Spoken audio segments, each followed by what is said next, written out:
बिस्मिल्लाहिर्रहमानिर्रहीम अस्सलामु अलैकुम। प्रोग्राम नूर इस्लाम की तاسو ته هرکلی وایو په ربیع اول مبارکه میاشت کې نبی کریم صلی الله علیه و آله وسلم د دنیا ته تشریف راوړی او دغه چې کوم دی نبی پاک صلی الله علیه وسلم دنیا د پاره رحمت للعالمین چې کوم دی نو ګرځولی شوی او د دنیا ته د امن یو پیغام یې راوړی.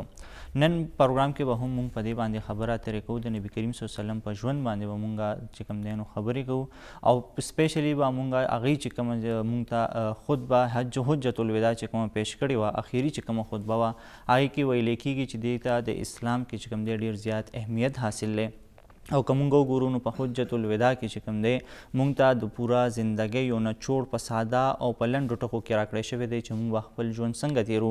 په خپل ژوند کې چې کوم دی نو مونږ ته د چا حقوق چې کوم دی نو کم بیان کړی شوي دي، د چا څه حقوق دي په مونږ باندې او زمونږ په دې معاشره کې چې کوم دی نو څه حقوق دي په دې باندې به خبرې اترې کوو. مونږ سره پروګرام کې نن هم موجود دی مفتی عبدالغفار قادري صاحب. مفتی صاحب تاسو پروګرام کې هرکلی وایو، طبیعت ښه دی جي؟ الحمدلله. د نعت شریف دپاره چې مونږ سره هم په دې کې یو موضوع ده د هغې دپاره چې کوم دی نو مونږ یو سیګمنټ ایښی دی د دې دپاره مونږ سره نن پروګرام کې موجود وي سردار محمد نیاز قادري صاحب. تاسو ته پروګرام کې هرکلی وایو. مفتی صاحب که مونږ د حجت الوداع خبرو وکړو نو په دغه خطبه کې ډېر زیات نکات دي، په هغې کې چې کوم دی یو به مونږ تفصیلي هغه چې کوم دی نو بیانو په هغې باندې مونږ خبرې اترې کوو، کوشش به کوو ډېر زیات دي هغه چې په پروګرام کې کور هم شي. خو که اوورویو چې کوم دی تاسو مونږ ته یو راکړي د دغه حجت الوداع حوالې سره په دې باندې تاسو مونږ ته پس منظر راته بیان کړي، په دې کې څه څه بیان شي نور بیا مونږ ورو ورو تفصیلي هغه بیانو. جی آقا کریم علیه الصلاۃ والسلام چې کله دنیا ته تشریف راوړو نو انسانیت ډېر په تکلیفونو کې و، ډېر په مصیبت او ډېر په دکھ کې و. نبی علیه الصلاۃ والسلام پاک بنیادي طور باندې الله رسول رالیږلی دی دپاره چې دغه انسانیت چې هغه په ډېر تکلیفونو کې دی، ډېر په مصیبتونو کې دی، دغه تکلیفونه د هغې ختم شي. آقا کریم علیه الصلاۃ والسلام بعد دې مقصد دپاره خپل 63 کاله ژوند هغه وقف کو. هغې مبارک مسلسل د خپل قول او فعل او عمل نه هغې مبارک د خلکو ته د خیر ښېګړې تعلیم ورکړو. او بیا چې کله د خطبه حجت الوداع ده نو دا د آقا کریم علیه الصلاۃ والسلام بعد د ټول ژوند هغه نچوړ ده. او دغې خطبه حجت الوداع ته یو عالمي انساني منشور حیثیت حاصل دی چې د ټول نه اول چې د انسانیت د خیر ښېګړې دپاره عالمي منشور دی چې په هغې کې د یو مذهب، د یو قوم، د یو علاقې تفریق نشته. صحیح. ټول خلکو دپاره هغه قابل عمل دی که انسان په هغې نکاتو باندې سوچ وکړي نو یو دین یو مذهب والا به هم دغه قواعد او دغه قوانین د خپل د معاشرې د خپل علاقې د خپل خلکو د خیر ښېګړې نه به خلاف ونه مومي. هر انسان به دا مني چې دا د انسانیت د خیر ښېګړې دپاره دی. که هغه اسلام منونکی وي او که نه وي، که هغه دین منونکی وي او که نه وي، هغه آقا کریم علیه الصلاۃ والسلام باندې منونکی وي او که نه وي، خو چې دغه نکات ورته پیش کړي شي چې دغه نکات څنګه دي، دا خبرې څنګه دي، نو هر هوښیار سړی به دا مني چې دا د انسان د خیر ښېګړې دپاره دي.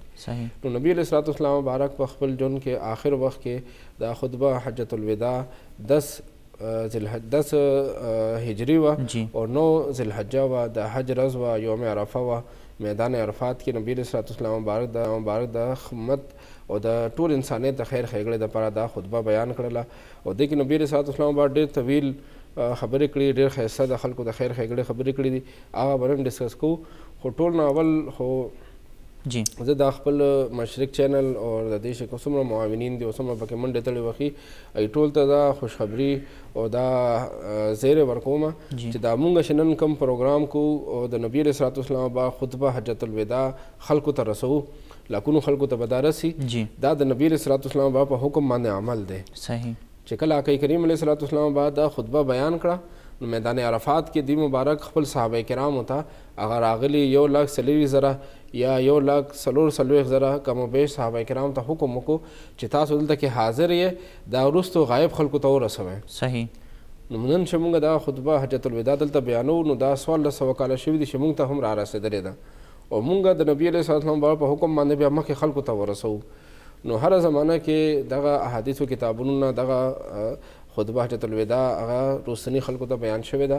الحمدلله مشرق چینل، مشرق ټي وي په دې باندې ډېر د ستاینې قابل دی چې هغې د نبي علیه الصلاۃ والسلام مبارک هغه حکم باندې عمل وکړو او هغې د نور خلکو ته، نوې نسل ته، نور خلکو ته دغه پیغام رسوي په خپل دغه ټي وي په ذریعه باندې. نو دا د نبي علیه الصلاۃ والسلام مبارک په هغې حکم باندې عمل دی فلیبلغ الشاهد الغایبه. صحیح. چې راغلي خلک دی غایب خلکو ته دا بیان کړي. نو موږ ته دا احادیث مبارکه کې راورسېدو او ستاسو په ذریعه باندې په دغه ټي وي چینل په دغه نشریات په ذریعه باندې موږ به دغه پیغام د نبي علیه الصلاة والسلام مبارک لاکونو خلکو ته ورسو نو موږ به هم د نبي علیه الصلاة والسلام مبارک په دغه حکم باندې عمل کوونکي جوړ شو. صحیح. مفتي صاحب کوشش وکړو چې موږ هم په دې چې کوم موږ ته دغه خطبه بیان کړې شوې دا په خپل ژوند کې راولو او نور ته هم تلقین کوو په دې خبره باندې چې دغه د نبي کریم صلی الله علیه وسلم چې کوم سنت دی هغه موږ په خپل ژوند کې راولو، په دې باندې عمل وکړو. پروګرام کې موږ سره سردار محمد نیاز قادری صاحب موجود دی، ډېر مشهور نعتخوان هم دی او ډېر ښکلی اواز هم ولې خدای ورکړی. نو موږ غواړو چې دې نه نعت شریف وورو.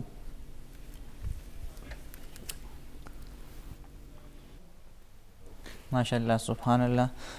مفتی صاحب خطبه حجت الوداع طرف ته راځو، په هغې کې چې کوم دی نو لومبۍ که موږ ورو د مساواتو درس پکې شوی دی چې په انسانانو ترمنځ چې کوم دی موږ مساوات قایم کړو. د دغه مساواتو تصور څه دی په دغه خطبه حجت الوداع کې؟ آقا کریم علیه الصلاة والسلام مبارک خطبه حجت الوداع ورکوله نو هغې مبارک ټول ناول د الله جل شانو حمد و ثنا بیان کړه. نو موږ ته هم دا پکار دی چې موږ کله یو ښه کار شروع کړو نو هغې ښه کار کې اول د الله جل شانو ذکر وکړو. حدیث پاک کې راځي چې کله د الله جل شانو د ذکر نه بغیر یو ښه کار شروع شي هغه نیمګړی پاتې کېږي. صحیح. نو نبی علیه الصلاة والسلام به خطبه حجت الوداع ابتدا هم د الله جل شانو په ذکر باندې وکړله، د الله جل شانو په ستاینې باندې وکړله. هغې نه وروستو د خپل نبوت او رسالت ګواهي ورکړله، د الله جل شانو وحدانیت او بیا د خپل نبوت او رسالت ګواهي ورکړله. نو دا د نبی علیه الصلاة والسلام ټول ناول پیغام و چې یو مؤمن مسلمان به الله جل شانه ستاینه به هم کوي، الله جل شانه به وحده لا شریک مني. هغې نه وروسته به نبي علیه الصلاة والسلام مبارک به خاتم النبیین مني، هغې مبارک به نبی او رسول مني. نو دا د اسلام بنیادی عقیده ده، بنیادی تعلیمات دي چې اول به انسان لا اله الا الله ومني، هغې نه وروسته بیا محمد رسول الله، نو هلته به بیا د دین اسلام کې داخل شي. نو نبی علیه الصلاة والسلام مبارک د الله جل شانه وحدانیت او خپل نبوت او رسالت نه وروستو بیا چې د انسانانو خبره شروع کړله، د حقوق خبره شروع کړله، نو اول خبره د هغې مبارک د مساوات وه. صحیح. نو دا خطبه الحجت الوداع کې بعضې خبرې نبی علیه الصلاة والسلام مبارک ټول انسانیت ته کړي دي. صحیح. او بعضې خبرې دی مبارک مؤمنانو ته مسلمانانو ته کړي دي. نو نبی علیه الصلاة والسلام اوله خبره ټول انسانیت ته وکړله چې په دې کې د مذاهب، د علاقې، د قوم، قبیلې، خپل پردي د دې تفریق نو د دې مبارک دا خبره ټول انسانیت ته وه چې ټول انسانان چې دي هغه د یو آدم علیه السلام مبارک د اولاد نه پیدا دي، آدم علیه السلام مبارک د خاورې نه پیدا دی، انسان له عاجزي انکساري کول پکار دي. صحیح. مفتی صاحب دې کې خو ډېر زیات پوینټس چې څنګه ما سټارټ کړو ویل په هغې باندې یو به راځو بیا به تفصیلي خبرې اترې کوو. خو که دویم پوینټس ته موږ راشو نو په هغې کې چې کوم دی نو د نسلي چې کوم موږ فرق دی هغې خبره کړې ده چې تور او سپین که موږ وګورو، عربي او عجمي چې کوم دی په دې باندې فوقیت نه دی حاصل. په دې حوالې سره که تاسو وګورئ په دنیا کې نن سبا هم په دې باندې ډېر زیات بحثونه روان دي، په دې باندې ډېر زیات چې کوم دی نو پروټیسټ هم کېږي، په دې باندې چې کوم دی نو د دې د رایټس دپاره خلک خبره هم کوي. که په دې باندې راته موږ ووایو چې نبي کریم صلی الله علیه وسلم د نن نه تقریبا 1400 کال وړاندې کومه خبره کړې وه هغه چې کوم دی نن هم دلته کې په هغې باندې بحث روان دی، په دې باندې راته لږ ووایي. جی اسلام بنیادی طور باندې د انسانیت د خیر ښېګړې دپاره راغلی دی. نو جاهلیت کې دا یو عادت و چې خلکو به خپل قوم، قبیله هغې ته به ډېر درون کتل او بعض نور خلکو، نور قبایلو هغې ته به سپک کتل. نو اسلام ټول نو اول قانون نبی علیه الصلاة والسلام مبارک په دغې خطبه حجت الوداع کې دغه بیان کړ چې ټول انسانان برابر دي. صحیح. او د هغې تفصیل کې بیا دوی مبارک فرمایل چې عربي له په عجمي باندې او عجمي له په عربي باندې، تور له په سپین باندې، سپین له په تور باندې هیڅ قسمه فضیلت نشته. فضیلت معیار صرف یو دی او هغه چې دی هغه د الله جل شانه پرهیزګاري او د الله جل شانه یره ده. چې کوم انسان د الله نه یریږي اگر چې هغه تور دی، اگر چې هغه غریب دی، هغه د هغه ایم پی ای، ایم این ای او د علاقې د خان او د مشر او د لوی سړي نه هغه خدای پاک په نسبت باندې لوی سړی دی. کوم سړی چې هغه حلال ګټي او هغه ښه ژوند تېري د نبي علیه الصلاة والسلام په قانون باندې تېري، نو دغه غریب سړی، دغه کمزوری سړی، دغه تور سړی د هغې سپین مالدار او د لوی معاشره کې کوم خلکو ته درون ګوري د هغې نه اعلی دی خدای پاک په نسبت باندې. نو اسلام ټول نو اول تعلیم مساوات دې دپاره ورکړ چې په اسلامي معاشره کې د خلیفة المسلمین، د حکمران او یا د عام سړي مرتبه برابر ده. صحیح. صرف ذموارو کې فرق دی. ذمواري چې د حاکم او د چې کوم سړي له شیخ خدای پاک عهده ورکړې وي، یو مرتبه ورکړي، هغې ذمواري سوا دي. بطور انسان چې ټول انسانان برابر دي. صحیح. مفتی صاحب په دې پوینټ باندې به مونږ تفصیلي خبرې اترې کوو. دا به مونږ سره یو کالر دی. جی السلام علیکم، څوک خبرې کوئ د کوم ځای نه؟ وعلیکم سلام. تاسو د مشرق ټي وي او مفتي صاحب ته سلامونه. جی وعلیکم السلام. څه به ویل غواړئ؟ ویل خو دا دی چې خو مفتي صاحب نه دا سوال دی چې دا ګندې منډې دا لاوټه سړی وړي او په دې باندې دا سیسټم نه ورکوي او رشوت مشبت ورکوو. صحیح. دا حلال دی خو آرام راځي، دا رزق څنګه راځي؟ صحیح. یو سرجی دا دی چې سبحان الله و بحمدک، سبحان الله و بحمدک او بحمده، نو دې کې دا و بحمده او بحمدک، نو دغه تاسو ته نه کوم. یو سرجی د ما مخکې تا یو سوال وکړو جی چې اوس اویا کې به جوړیږي دا موږ چې چا پسې روانو کوی عالم پسې عالم خپل خبره کوي، نو موږ ذمہوار توک شو چې موږ به کوم عالم رانیسو چې تا موږ ته کومه لار ښودلې ده. دغه درې خبرې مهرباني سر تاسو مشر ټي وي ته ډېر مهرباني. صحیح. تاسو ته مفتي صاحب چې کوم دی نو جواب درکوي. مفتي صاحب لومبۍ خبره خو دی د ګنډو که ګنډې هغه څیز چې په دغه لارو باندې چې کوم سامان راځي په بارډر باندې راځي هغه چې کوم دی بیا ایلیګل داسې چې پای باندې کسټم نه پیډ شوي کوم ډیوټي وي، نو هغه دی چې کوم دی په ایلیګل طریقو باندې په بدلو لارو باندې دا وروړي. نو وایي چې د دې کاروبار کول دغه سامان په دغه پټو لارو باندې راوستل بغیر ټیکس جمع کول دا چې کوم دی حلال دي که حرام دي؟ مونږ هغه مال به وړو صرف. اصل کې اسلام د خپل منونکو ته د حکمران او د علاقې چې کوم مشر وي د هغې د اسلام سره موافق قوانینو باندې عمل کولو تعلیم هم ورکوي. صحیح. دغه خطبه حجت الوداع کې یو پوینټ پکې شته دی دا هم د حکمران هغه خبرې چې کوم د قرآن حدیث نه خلاف نه هغې باندې به عمل کوي. صحیح. نو دا کوم ګورنمنټ چې دا ټیکسز لګولي دي نو دغه ټیکس اصل غرض او مقصد دی چې دینه عوامو ته بیا وروستو فواید او دغې فایده ورکړي شي. صحیح. هغه ملاویږي نه ملاوي دا یو بیل بحث دی. صحیح. خو قانون جوړ شوی دغه مقصد دپاره دی. نو اسلام موږ ته دغه خبرې تعلیم راکوي. نبي علیه صلات وسلام پاک یو حدیث پاک کې فرمایي چې د ګناه او د نیکۍ هغه تصور دی مبار فرمایي چې ګناه هغه دی چې په هغې باندې ستا په زړه کې شک وي. صحیح. زړه کې ته هغې باندې خفه او ته بد ګڼې چې خلک دې نه خبر شي. صحیح. خلکو نه هغه شی پټول غواړي. صحیح. نو دا ګنډې او دغه کاروبار هم دوی په پټه باندې کوي. دوی خلک حکومتي عہدیدارانو نه او د سرکاري ادارو نه هغې هغه په پټه باندې وړي.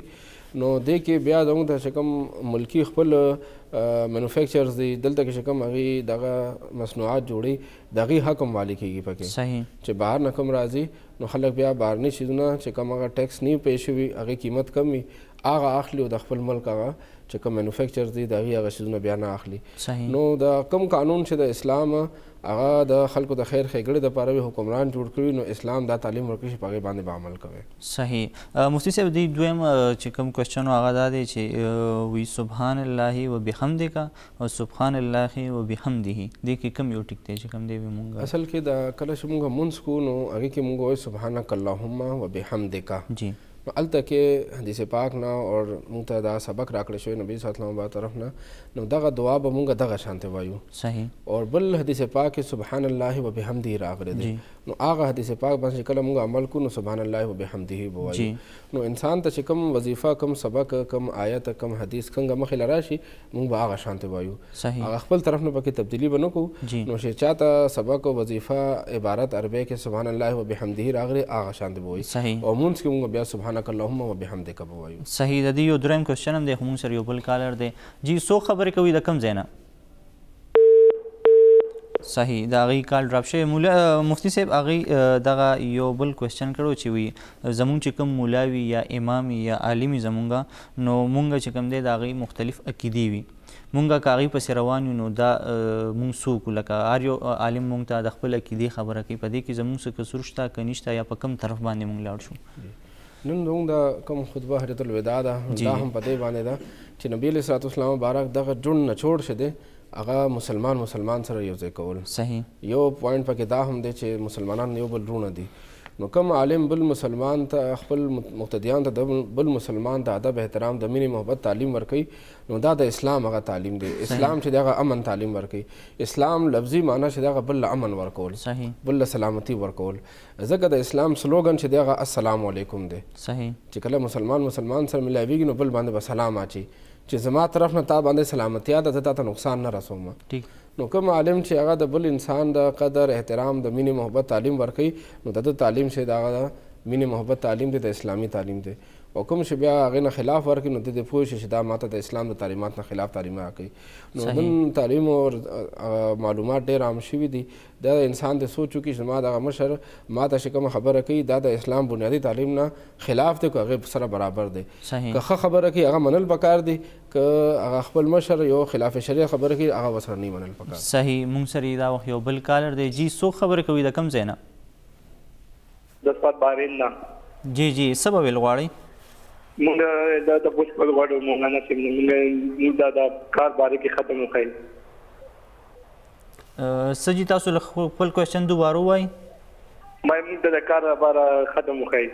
صحیح شو. صحیح. تاسو ته مفتي صاحب جواب درکوي. جی دې د روزګار کاروبار دپاره وظیفې خبره وکړله. انسان چې کله الله جل شانو ته جاړي نو الله جل شانو د میندو نه ډېر زیات مهربان ذات دی. الله جل شانو انسان له روزګار ورکوي. څه خپل ګناهونو د وجې نه مونږ او تاسو بعض اوقات گیر شو خدای پاک په امتحان کې. نو چې کله ماخستن لمونځو کې دغه رور یا نور څومره رونه دي او کوم کسان بې روزګار دي خویندې دي نو هغوی دپاره د ماخستن لمانځه نه وروستو یا وهاب 1414 پرې ووي نو دا د الله جل شانو هغه صفت چې ورکړې سره تعلق ساتي. صحیح. نو دا هغه صفت دی چې دی کې الله جل شانو یاد کړي نو الله جل شانو خپل رحمتونه او نعمتونه هغه انسان له ورکوي. ماخستن لمانځه نه وروستو 1414 پرې څوارلس ځله یا وهاب ووي او دعا کوي انشاءالله روزګار به ورته ملوي. صحیح. مفتي صاحب دې نه وړاندې چې کوم دی نو تاسو د خطبه حجة الوداع دویم پوینټ چې کوم دی باندې ډسکشن کولو چې کوم زمونږ د نسلي فرق دی د هغې خاتمه شوې وه په هغې باندې تاسو ډسکشن جاري وساتئ. جی نبي علیه صلات وسلام مبارک راغلی دې دپاره و چې په انسانان ټول د آدم علیه السلام مبارک اولاد دي په دې کې بطور انسان فرق نشته دی. صحیح. ځکه چې مونږ انسانان چې یو زه چې په خپل خاندان کې پیدا یم یوسفزئی قبیله کې او خپل چې کوم زما علمي خاندان دی مور پلار مې معلم و نیکه مې معلم و دې کې زما څه کمال نشته چې زه دې کور کې پیدا شوم. دغه انسان په یو کور کې یو قبیله کې یو علاقه کې پیدا کېدل دا د انسان کمال نه دی. صحیح. د انسان ستاینه او د هغې مذمت په هغې کارونو باندې پکار دی چې هغه د هغې په وس کې وي. صحیح. نو زموږ په وس کې دا دی چې موږ ښه اخلاق ښه کردار خپل کو نو په دې باندې ستاینه او په دې باندې د انسان چې دی هغه انسان پسې بد ویل پکار دی. د انسان د پیدایش خو د هغې اختیار نه بهر خبره ده نو په دې باندې د انسان چې دی نه د ستاینې قابل جوړیږي او نه د مذمت قابل جوړیږي. نو اسلام دغه تعلیم راکوي چې انسانان ټول برابر دي. که ته به لوی خاندان کې پیدا شوی نو د هغې ستا ذمهواري ده ته به خپل اخلاق هم ښایسته کوې کردار به هم ښایسته کوې. او که بل انسان ظاهري طور باندې هغه په معاشره کې خلک ورته کمزوري ګوري نو هغه هغې کې څه ګناه نشته چې هغه په هلته پیدا دی. هغه به خپل اخلاق خپل کردار ښایسته کړي نو رب ذوالجلال په نسبت باندې هغه سړی چې خلک ورته کمزوري ګوري رب ذوالجلال په نسبت باندې د هغه عزت زیات دی. صحیح. مفتي صاحب که مونږ وګورو په دغه خطبه حجة الوداع کې دا هم ویلی شوي چې تاسو د یو مور او پلار نه پیدا شوي او مونږ تاسو په قبیلو کې چې کوم دی نو تقسیم کړي د شناخت دپاره. مونږ وګورو په خپله معاشره کې زموږ دا څیز ډېر زیات دی. مونږ چې کوم دی نو خپل معاشره کې مختلف قبیلو ته په ډېر کم نظر باندې ګورو. مختلف نومونه ورته ایښي دي او هغه نومونه مونږ د دغه انسانانو کریکټر سره د هغوی کردار سره باقاعده تړلي. مونږ خو دا خو پلانکي قوم والی دا د پلانکي قوم والی. که مونږ وګورو دغه چې کوم د نسل دا فرق دی دا خو په نور مذهبونو کې دی. زموږ په مذهب کې خو دا نشته. بیا موږ ولې چې کوم دی نو په دې څیز باندې دومره چې کوم دی نو زور وروړو دا په موږ معاشره کې دومره زیات شوی دی کمیږي نه بیخي. دغه څیز چې کوم دی نو باقاعده یو پیغور په نوم خلک مونږ چې کوم دی یو بل ته وایو چې ته خو پلانکي قبیلې ته خو پلانکي ته ډینګلې مونږ وګورو دا څیز ډېر زیات شوی دی. مفتي صاحب اصل کې چې کله انسان اسلام نه ځان خبر کړي او اسلامي تعلیمات او د هغې هغه فلسفې نه ځان خبر کړي نو هغه بچر هم دا خبرونه کړي. صحیح. الله جل شانو موږ باندې ورځ کې 15 ځله مونځ فرض کړی دی. نو مونځ فرض کولو کې یو حکمت دا هم دی چې صف کې ټول انسانان یو شان ته ودرېږي. صحیح. په هغې کې دا نه چې دا MNA دی دا MPA دی دا SHO دی دا DSP دی دا DIT دا به اول صف کې دا نور خلک به وروسته وي. صحیح. ټول به یو شان ته ودرېږي. غریب او مالدار یو شان ته برابر صف کې ودرېږي. ځکه شاعر مشرق دی په باره کې فرمایي چې ایک ہی صف میں کھڑے ہو گئے محمود و ایاز نہ کوئی بندہ رہا نہ بندہ نواز. نو اسلام کې دا فرق نشته چې دا آقا دی او دا د هغې غلام دی. دا مونځ موږ له مساوات تعلیم راکوي چې مونږ مونځ به صرف دې دپاره نه کړو چې د رب ذوالجلال عبادت ته بس سجدې وکړې لا موږ ورته کور ته راشو. اسلام کې دغه عبادت نه مونږ سبق هم زده کوو. هغه سبق چې دی هغه برابري ده چې اسلام کې ټول انسانان یو شان دي. دې کې دا فرق نشته چې دا غټ خاندان والا دی دا کمزوری خاندان والا دی. دا خانداني کمزوري او دا د خلکو په سترګو کې دي. د الله جل شانه په نسبت باندې ټول انسانان برابر دي. یو حدیث پاک کې نبی علیه السلام بار فرمایي چې الله جل شانه تاسو مخونو ته او تاسو مال ته نه ګوري. الله جل شانه تاسو زړونو ته ګوري چې دنه زړه څنګه دی. دا مخ دا خو د الله جل شانه ورکړه دا خدای پاک چاله یو شانته ورکړي چاله بل شانته ورکړي. بلال حبشي صاحب هغه د حبشه اوسیدونکي هغه حبشه نسل نه هغه مبارک اوسیدونکي او ابو لهب د قریش و. خو دغه بلال حبشي صاحب ته عمر فاروق صاحب وایي سیدنا بلال. او دغه ابو لهب هغې په رد کې الله جل پورا یو آیت نازل کړ. نو اگر چې هغه ډېر زیات ښایسته هو الله جل په نسبت باندې هغه ښایست له هېڅ اعتبار نشته چې بل طرف ته هغې سره کردار نه وي. نو اسلام موږ ته دغه مساوات تعلیم په مونځ کې ورځ کې 15 ځله راکوي. نو دا مونځ ځکه فرض کړی شوی موږ ته نه دغه مساوات زده کړو. صرف عبادت نه دی د عبادت دغه روح هم دی د عبادت دغه فلسفه هم ده. دا هم ترې زده کول پکار دی چې صف کې ما سره یو ځای هر سړی ودرېدی شي نو سبا په کلي وطن کې په حجره کې په کور نه بهر او جومات نه بهر ما سره یو کس ودرېدی شي. صحیح.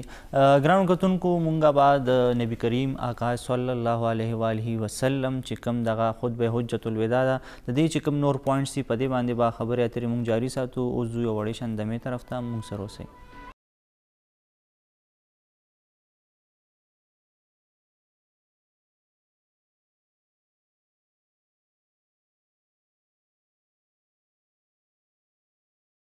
پروګرام کې یو ځل بیا هرکلی ګرانو کتونکو په نن پروګرام کې مونږ خبره کوو د سرکار دو جهان نبی کریم صلی الله علیه و آله وسلم د خطبه حجت الوداع حوالې سره په چې دغه خطبه کې مونږ ته څه پیغام راکړی شوی او په لنډو الفاظو کې مونږ ته د ژوند تیرولو او د خلکو حقوق څه بیان شوي دي په دې باندې خبرې اترې کوو. که تاسو هم څه کوېسچنې په دې حواله سره نو مونږ ته کال کولی شي. مفتي صاحب دلته موجود دی ستاسو سوالونو جوابونه به درکوي. مفتي صاحب که مونږ دې نه پس راشو او وګورو د ژوند حق هم په دغه خطبه کې بیان شوی دی. د ژوند تیرولو څه حق دی او په دغه خطبه کې مونږ ته نبی کریم صلی الله علیه وسلم څه پیغام راکړی دی؟ ژوند د الله جل شانه ډېر لوی نعمت دی. د الله جل شانه کوم نعمتونه مونږ له راکړي دي په هغې کې لوی نعمت دی او نعمت سره سره دا بیا زموږ امتحان هم دی. نو مونږ دغه ژوند داسې تیرو چې په امتحان کې مونږ کامیاب شو. نو دغه امتحان کې یو کامیابي دا هم ده چې مونږ د بل انسان د ژوند قدر احترام هم وکړو. صحیح. دغه خطبه حجت الوداع کې نبی علیه السلام په میدان عرفات کې د حج په ورځ باندې د جمعې په ورځ باندې د مبارک دا خبره واضحه کړله چې څنګه تاسو د دې مقام د دې ځای د دې ورځ احترام کوئ دغه شان د بل جان به هم احترام کوئ. د بل د مال به هم احترام کوئ. د بل ته به نقصان نه رسوئ. ستاسو د لاس نه بل انسان ته تکلیف ونه رسي. او نبی علیه السلام بعد د مسلمان تعریف هم دا وکړلو چې مسلمان هغه دی چې د هغې د ژبې نه او د لاس نه بل انسان په حفاظت کې وي. بعض اوقات انسان په خپل لاس باندې په خپل منډه تړه باندې خو بل ته نقصان نه رسي خو داسې پیغور او داسې خبرې او داسې الفاظ بل ته استعمال کړي چې د هغه جذبات راتېر شي هغه راپاسي هغه بیا بل ته نقصان ورسوي. نو دا هم د هغې سره په دغې رواني کې هغه مرسته وکړله. صحیح. نو دې نه هم ځان ساتل پکار دی. خپل خبرو باندې سوچ پکار دی چې زما دغې خبرو نه چاته بل چاته نقصان رسي او هغه بیا راپاسي او هغه بیا بل ته نقصان رسي. نو دې به هم ورسره په دغې ګناه کې شریک وي. صحیح. نو حدیث پاک کې راځي نبی علیه السلام به فرمایي چې قیامت پر ورځ به ډېر خلک جهنم ته پړ مخې ځکه اچولی شي چې د هغې په خولې باندې خبرې غلطې کړي. ټیک. د ژبې هغه ریبل شوي فصل د وجې نه ژبې باندې کړي خبرو د وجې نه به دغه انسان جهنم ته پرېوځي. نو د خپل خولې خبرو باندې هم سوچ پکار دی. بعض اوقات یو خبره چې دغه په کور کې رونو په منځ کې بې اتفاقي راولي. بعض اوقات یو خبره چې د بچو په منځ کې مور او پلار په منځ کې هغه خفګان او هغه روانۍ راولي. بعض اوقات ګاونډیانو په منځ کې راځي. نو دې خبرو ته سوچ پکار دی زما دا خبره د ګټې ده او که تاوان ده. صحیح. که هغه خبره وکړله او هغې نه بل چا غلطه فایده یا غلط استعمال وکړو نو دا هم ورسره په دی کې ګناه کې شریک. صحیح. مفتي صاحب تاسو د مال د تحفظ خبره وکړه چې دویم روړ مونږ د مال تحفظ چې کوم دی نو هغه یقیني کړو او د هغې د مال تحفظ وکړو. که مونږ وګورو په زموږ په معاشره کې اوس هم چې کوم دی نو د بل مال ته چې کوم دی نو بس مال مفت دل بېرحم د نورو مال مونږ مفت کړو. د دغه باره کې نبي کریم صلی الله علیه وسلم څه ویلي چې دغه مال حفاظت به مونږ څنګه کوو؟ نبی علیه السلام بار چې دا خطبه فرمایله نو دې کې یو اهم پوینټ د بل جان او مال تحفظ و. دوی مبارک فرمایي چې دا تاسو باندې حرام دی. صحیح. لکه کوم یو شي چې موږ ته د بل انسان لاس ته رالو نو دا د هغه مال دی مونږ که چېرې هغه شي ځان ته استعمالو نو دا د پردی مال ځان ته استعمالول دي، حرام ځان ته استعمالول دي. مونږ ته بعض اوقات د سرکاري گورنمنٹ دفتر د طرف نه یا د کوم ځای کې نوکري کو روزګار کو د هغې طرف نه مونږ ته څه میلاویږي نو دا ټول شیونه مونږ سره امانت دي. مونږ د هغې صحیح استعمال کولی شو، غلط استعمال دا په هغې امانت کې خیانت کول دي، دا هغې ته نقصان رسول دي، دا حرام کار کول دي. که انسان د هغې غلط استعمال کوي، ذاتي استعمال کوي چې د هغې اجازت ورته نشته نو دا هم د حرام کار وکړو، د حرام کار کې مبتلا شو. او که د هغه شیز کور ته وړلو، سرکاري شیز دی هغه د ته کور ته وړلو اجازت نشته، کور ته وړلو نو د کور ته حرام شیز وړلو، د خپل بچو له حرام شیز وړلو. نو نبی علیه صلات والسلام باره د بل جان او مال دواړو تحفظ حکم کړی دی د وجې نه چې ډېر خلکو د یو بل سره پیښه راځي. بعض اوقات انسان نه یو څیز پرېوځي، بټوه پرېوځي، موبایل ته نه پرېوځي، داسې قیمتي شیز ته نه پرېوځي، د ګاډۍ کاغذات ته نه پرېوځي یا نور داسې قیمتي اشیا. نو بعض خلک دا پروا نه کوي چې دا پردی مال دی، هغوی بس دا زما لاس ته راغلی دی.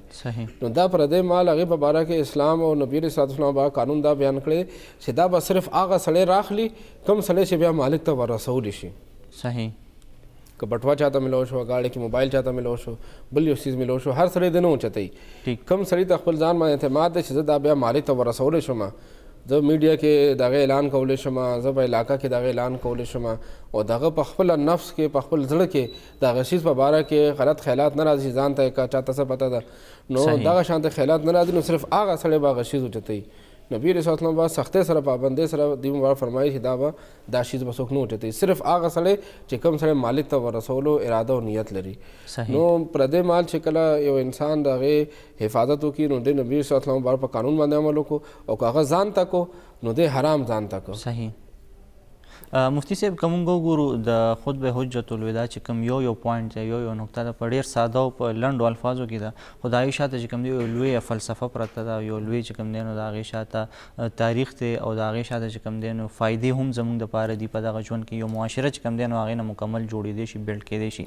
دې نه علاوه که موږ وګورو د خادمانو حقوق چې کوم دی څه بیان شوي دي او که په نن سبا ژوند کې خادمان یې هغې سره څه رویه کول پکار دي، یا که د جنګ دوران کې کوم غلامان دي د هغې باره کې څه زموږ دپاره چې دا هدایات جاری کړی شوي دي چې یاره تاسو دې سره څه سلوک کړي او د هغې حقونه بیا څه دي؟ بالکل اسلامي تعلیمات هغه د انسانیت د هر فرد دپاره و چې کله آقا کریم علیه صلات والسلام تشریف وروړ نو هغه وخت کې په معاشره کې غلامانو دغه یو رواج هغه هم جاری و. نو نبی علیه صلات والسلام به دغه رواج ختمولو سبق ورکړو، ختمولو تعلیم ورکړو. نبی علیه صلات والسلام مبارک دغه فضیلت بیان کړي چې چا غلام آزاد کو نو د هغې د هر یو اندام په عوض کې به خدای پاک د آزادونکي اندام به د جهنم د اور نه آزاد کړي. مقصد یو غلام چې آزاد کو هغه خپل ځان د جهنم نه آزاد کو. نو نبی علیه صلات والسلام مبارک مختلف ګناهونو کفاره غلام آزادول بیان کړ. چا قسم مات کو غلام دې آزاد کړي، چا چې دی هغه ښځې ته داسې الفاظ ووایي هغې ته زهار ویلی شي هغې کې دی به غلام آزادوي، چا په غلطۍ باندې قتل ترې نه وشو دی به دغه غلام آزادوي. نو مختلف ګناهونو کفاره نبي علیه صلات والسلام مبارک هغه غلام آزادول بیان کړل. ځکه صحابه کرام په باره کې راځي هغوی به هره جمعه باندې بعضې صحابه کرام به غلامان آزادول. نو معاشرې نه غلامي شي ختمه شوې ده چې دا د سوونو کالونو را روانه وه، مخکې نه د اسلام نه مخکې نه نبي علیه صلات والسلام بعد دنیا ته راتګ نه سوونو کاله مخکې نه د یوسف علیه السلام بعد د زمانې نه هغې زمانې د غلامي را روانه وه چې دا غلامي ختم کړې ده، اسلام ختم کړې ده. آقا کریم علیه صلات والسلام ښایسته فرمان ختم کړی ده، هغې مبارک چې کوم ښایسته تعلیم خپلو متیانو له ورکړو هغې د وجې نه ختمه شوې ده. بعضې خلک وایي چې دا د اقوام متحده په قرارداد باندې ختم شوې ده. یاد ساته اقوام متحده په قرارداد باندې که کېده نو کشمیر به آزاد شوی وی، فلسطین دا مسله به حل شوی وی. نو دا د اقوام متحده په قرارداد باندې نه، دا د آقا کریم علیه صلات والسلام په ښایسته تعلیماتو باندې شوې ده. صحیح. اقوام متحده چې کوم دی نو د هغې که موږ وګورو اسټبلش کېدو به تقریبا 100 کال نه کېږي، او که وګورو نو نبي کریم صلی الله علیه وسلم موږ ته 1400 سال مخکې چې کوم دی دا تعلیمات راکړو، په دې باندې چې کوم دی نو موږ ته د عمل کولو هدایت شوی چې په دې باندې موږ عمل وکړو. او دنیا چې کوم دی نو اوس په هغه پوینټس چې کوم دی دا موږ نن ټول بیانو، په دې باندې اوس کار کوي، د دې لپاره لګیا دي. د دې نه علاوه موږ سره نور پوینټس هم دي مفتي صاحب، په دې باندې به ډېر کافي تفصیلي خبرې کوو، کوشش به کوو چې پروګرام کې راغونډ کړو. مفتي صاحب دا که موږ وګورو په معاشره کې چې کوم دی موږ هم دا خبرې کوو چې په دې کې ډېرې زیاتې خامیانې موجود دي، او نبي کریم صلی الله علیه وسلم په خطبه باندې نن موږ خبره کوو. د خلکو حقوق یې موږ ته بیان کړي، په دې کې د ښځې خاوند حقوق هم دي، په دې کې د مور پلار حقوق هم دي، په دې کې زموږ د ګاونډیانو د معاشري حقوق هم دي، هغه ټول یو تفصیلي څیز دی. په هر معاشره کې خرابیان یو کوشش مونږ دا کوو چې دغه خرابیانې ختم کړو. اسلام تعلیمات چې کله مونږ خپلو نو دې سره به دغه خامیانې چې کوم دی ختمیږي. دغه یو ورور وایي چې زما یو ملګری دی یا ملګرې مې ده، د هغې نه زه ځان خلاصول غواړم، د هغې دپاره څه وظیفه ده. پهله خو دا ورته ووایي چې په اسلام کې دغه ملګری یا د ملګري کوم حدود دي، په دې کې دغه ملګری یا ملګري ته ساتلی شي نه شي ساتلی، په دې باندې لږ تاسو بیان کړئ. دا زموږ په معاشره کې نن سبا ډېر زیات دي. جی د خادمانو دا خبر لږ شانته ما تر پاته دا غیر صوبه د دې کوېشن ته برابر صحیح ټیک. خادمانو چې کله اسلام غلامي ختمه کړه نو اوس زموږ په معاشره کې بعض خادمان هغه صاحب حیثیت خلک ځان سره کور کې نوکر ساتي، ډرایور ساتي، صفایي والا ساتي، مالی ساتي او دغه شانته کور د خدمت لپاره خلک ساتي. نو یاد ساتئ چې خلک هغه غلامي خو اسلام ختم کړې ده، خو نن سبا خلکو دغه لوی خلکو ځان ته دغه نوکران ځان ته غلامان جوړ کړي دي. اسلام د هغې غلام له هم اهمیت ورکړی و چې کوم پیسو باندې غسلی شوی و، او دا خو آزاد انسان دی. د ده حیثیت خو د هغې غلام نه ډېر لوی دی، خو خلک نن سبا په کور کې موجود نوکر ته د هغې غلام نه هم کمزوري ګوري. نبي علیه الصلاة والسلام مبارک هغې غلام دپاره قانون بیان کړی چې دې ته هغه جامې ورکوئ کوم جامې تاسو په خپله اچوئ، کوم خوراک په خپله خورئ هغه په دې غلامانو باندې خورئ. نو نن مونږ ګورو چې ډېر خلک ودونو لاړ شي، ډرایور ځان سره بوځي، ډېر زنانه ځان سره ماشومان بوځي، ماشومان ساتلو دپاره جنکۍ ښځې، او چې کله روټۍ ټایم شي نو هغوی په خپل هوټل کې خوراک کوي، هغه جنکۍ او د هغې خادمان ډرایوران بار ناست دي. نو اسلام موږ ته دا تعلیم راکوي چې دا به طور انسان تا سره برابر دی، صرف مالی حیثیت کې تا نه کمزوری دی، صرف دغه چې انتظامی حیثیت ته د هغې هغه مشر او دا ستا محکوم دی ماتحت دی، نور به طور انسان خدای پاک په نسبت باندې دواړه برابر یې. او کیدای شي دغه نوکر د خدای پاک په نسبت باندې دغه مالک نه هغه لوی مرتبه والا وي، منځګزاره وي، ښه انسان وي. نو موږ له په خپل کور کې په خپل ماتحت نوکرانو هم خیال ساتل پکار دی. صحیح. دغه دې نه وړاندې که موږ وګورو هغه کوم پوینټ چې کوم موږ بیان کړو د مساواتو نو هغه چې کوم دی په ټولو باندې اپلای کېږي. نو بیا چې راځي نو بیا په هغه زموږ چې کوم خادمین دي یا غلامان دي په هغې باندې هم دلته کې اپلای کېږي. بالکل. اور اوس کوم زموږ دغه ورور تپوس خبر وکړل، نه یاد ساتئ اسلام د تعلقات دپاره ډېر ښایسته تعلیم راکړی دی چې د اسلام کې تعلقات ټول نه اول چې دی اول تعلق د ماشوم چې د خپل مور سره جوړیږي. چې کله مور په غېږه کې نو د هغې مور سره تعلق جوړیږي، بیا وروڼو خویندو سره دی. نو ټول نه اول به انسان ټول عقیدت، احترام او ټول توجه به خپل مور له ورکوي. بیا به ورور دی، هغې کور کې خور ده، خپل خپلوان دي. او دا کوم چې نن سبا تعلقات دغه سیستم جوړ شوی دا اسلامي تعلقات نه دي، دا د مغرب نه او د مغربي معاشره راغلي تعلقات دي. یاد ساتئ اسلام دغه تعلق اجازت ورکوي چې کله د رشتې کویدن او د رشتې واده خبره شروع کیږي، هغه وخت کې اسلام د دې خبرې تعلیم ورکوي چې الګ چې دی هغه جنۍ کتی شي، جنۍ هغه الګ کتی شي. صحیح. خو د هغې دپاره طریقه نن سبا شته، تصویر وغیره انسان یو بل ته ښولی شي، که خوښ شي نو هغه وګوري، خوښ شي نو هغه رشته وکړي، که خوښ نه شي هغه پرېښودی شي. خو دې نه علاوه چې نور کوم فرینډشپ دی او نور چې کوم تعلق ریلیشنشپ دی دا اسلام دغې اجازت نه ورکوي، ځکه چې هر انسان سره هغه نفس او شیطان ملګری دی. نو نفس او شیطان مونږ اسلام ته نه پرېږدي، زموږ بربادۍ پسې کوشش کوي. اسلام مونږ ګټې طرف ته رابلي او دا نفس او شیطان مونږ تباهۍ پسې کوشش کوي. صحیح. نو دغه نوجوانان چې کوم ریلیشنشپ وساتي، یاد ساتئ دوی ته بیا سبا رشتې دپاره هم تکلیف وي، او زنانو ته او نارینهو ته. صحیح. مفتي صاحب په دې باندې به خبرې اترې جاري ساتو. ګرانو کتونکو زموږ نن موضوع چې کوم ده نو هغه خطبه حجة الوداع ده، په دې باندې خبرې اترې کوو او ګورو چې مونږ دغه خطبه حجة الوداع کې مونږ ته څه پیغام راکړی شوی دی، دا مونږ په نن ژوند کې څنګه خپلولی شو او یو ښه معاشره مونږ څنګه جوړولی شو. په دې به خبرې اترې جاري ساتو. اوس ځو یو وړې شان دمې طرف ته.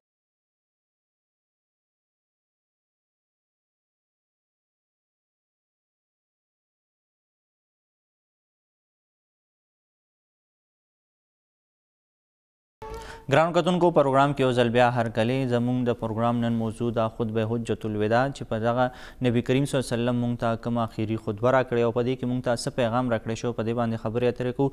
ستاسو هم که په دې حواله باندې څه پوښتنې وي نو تاسو مونږ ته ټلیفون کولی شي. مفتي صاحب مونږ سره موجود دی، هغوی به ستاسو د سوالونو جوابونه ورکوي.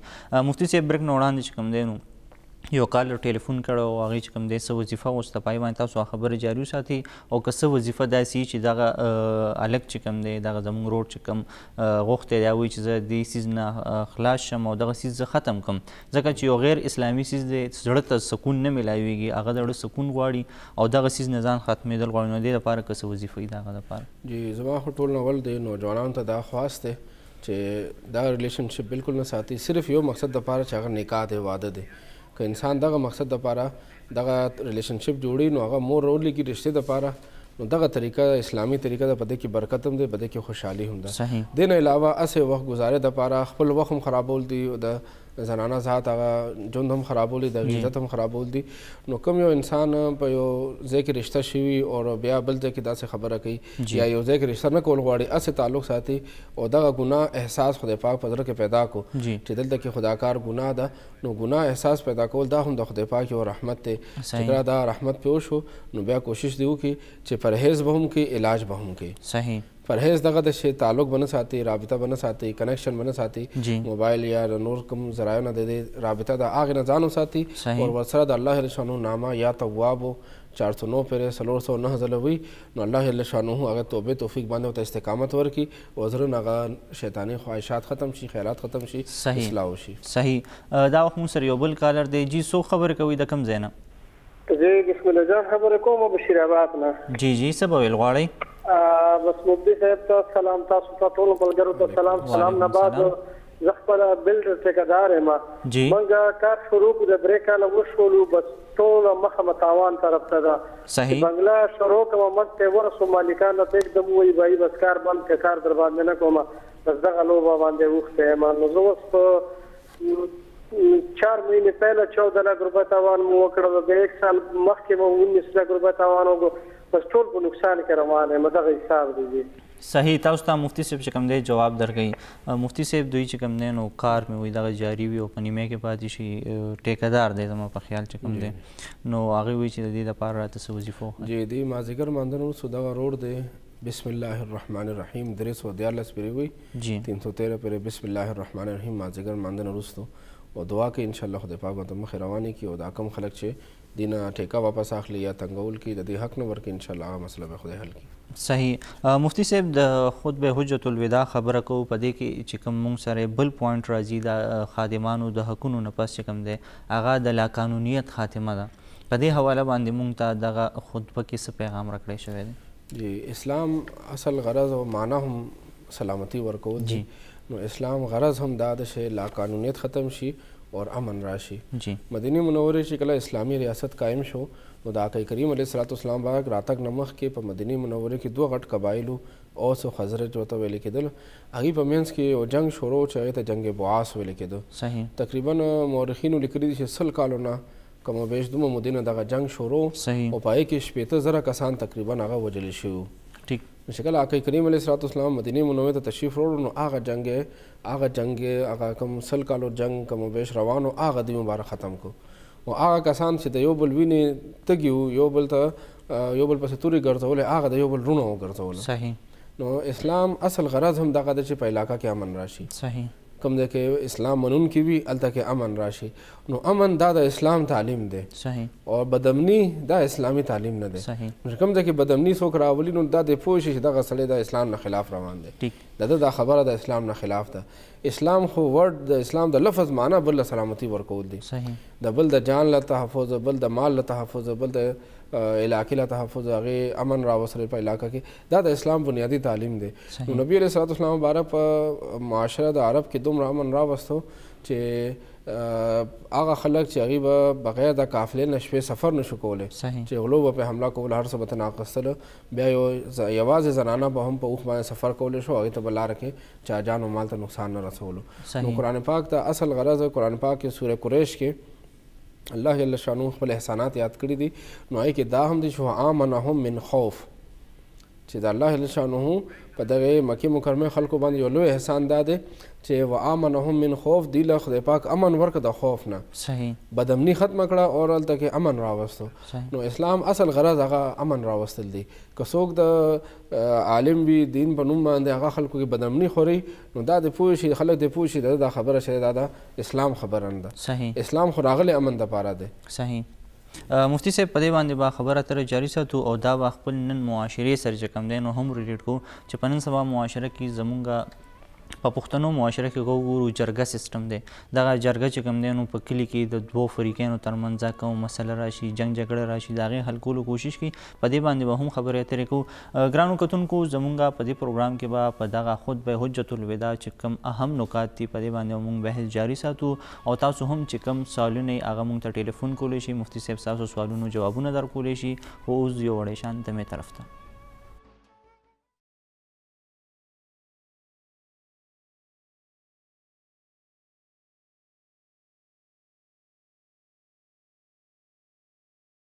ګرانو کتونکو پروګرام کې یو ځل بیا هرکلې خبره کوو. مونږ نن د خطبه حجة الوداع حوالې سره په دغه اهم نقاطو باندې مونږ نن خبرې اترې کوو چې نبي کریم صلی الله علیه وسلم مونږ ته په آخري خطبه کې څه پیغام راکړی چې مونږ به خپل ژوند څنګه تیرو او په دغه خطبه حجة الوداع کې مونږ ته د چا او څه حقوق چې کوم دی بیان کړی شوي دي چې په هغې باندې مونږ عمل وکړو او یو ښه معاشره چې کوم دی جوړه کړو.